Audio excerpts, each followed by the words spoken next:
Media playback is unsupported on your device. Media caption: a Red Cross spokeswoman says fighting between rival factions has left Sanaa on edge. The former president of Yemen has suggested that he is open to talking to the Saudiled coalition that his forces have been fighting for years. Abdullah Saleh said on TV that he would be ready to turn the page if the coalition lifted a blockade on northern Yemen and halted its attacks. The coalition praised his offer, but Houthi rebels, his allies until this week, accused him of a coup. Clashes between Mr Salehs forces and Houthi fighters broke out on Wednesday. The Red Cross tweeted that dozens had been killed in the fighting, and hundreds injured. The Houthis are backed by Iran, but have been Mr Salehs' allies against the internationally recognized government since 2014. There were reports of further fighting on the streets of the capital, Sanaa. On Saturday, explosions and gunfire were concentrated in the southern suburbs of the city, where relatives of Mr Saleh live.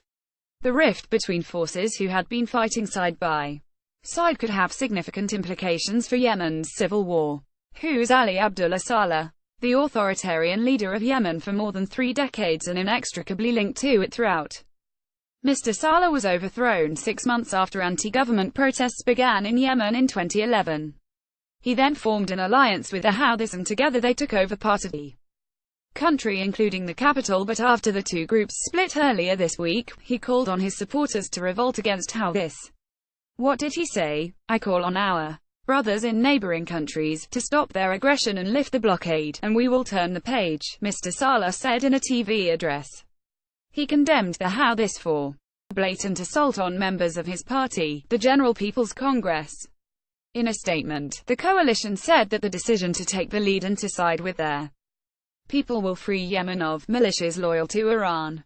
Image caption: Houthi rebels operated checkpoints in Sanaa as clashes between them and Saleh forces continued, but the Houthis were less open to Mr Saleh's idea. A spokesman said Saleh's speech is a coup against our alliance and partnership, and exposed the deception of those who claim to stand against aggression. The two groups had been fighting the government of current President Abdurrahman Mansour Hadi together for nearly 3 years under an uneasy alliance. Clashes erupted when Mr Saleh's supporters accused Houthi rebels of breaking into the city's main mosque complex. Will Mr Saleh's offer lead to peace? It's not quite that simple.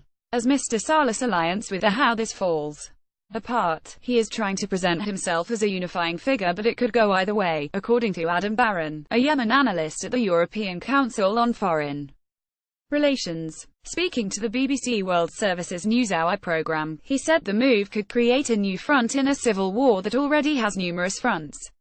3 previous unbrokered attempts at peace talks have failed. What is the war about?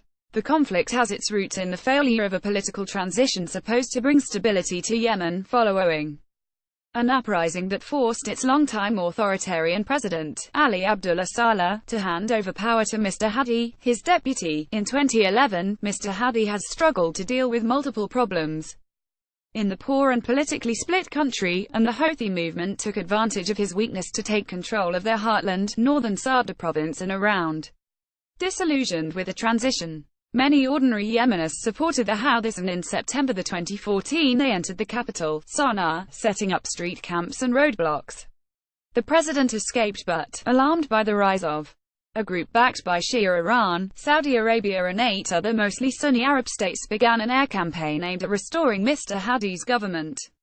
The coalition received logistical and intelligence support from the US, UK and France. More than 8,670 people have been killed and 49,960 injured since the coalition intervened, according to the UN. The conflict and a blockade by the coalition has also left 20.7 million people in need of humanitarian aid, created the world's largest food security emergency, and led to a cholera outbreak that is thought to have killed 2,211 people since April.